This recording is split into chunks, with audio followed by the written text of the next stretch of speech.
നമസ്കാരം. ബ്രഹ്മരക്ഷസ് നമ്മളെല്ലാവരും കേട്ട് പരിചയമുള്ളൊരു വാക്കാണ് ബ്രഹ്മരക്ഷസ്. കേൾക്കുമ്പോഴേക്ക് തന്നെ ഭയത്തിൻ്റെ ഒരു വലിയ രീതിയിലുള്ള ഒരു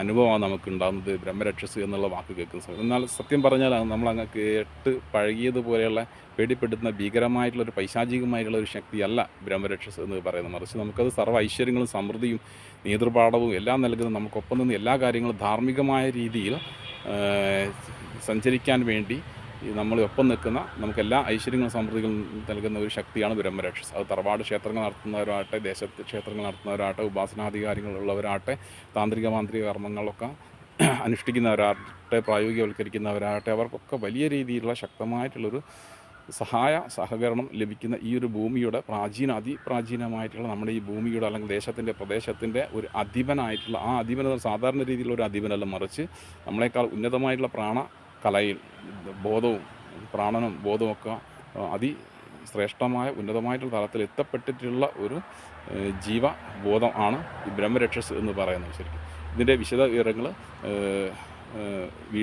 യൂട്യൂബ് വീഡിയോയിലുണ്ട്. ദയവേത് സബ്സ്ക്രൈബ് ചെയ്യുക. വിശദ വിവരങ്ങൾ കാണാം. യൂട്യൂബ് ചാനലിലേക്ക് വരാം. നമസ്കാരം.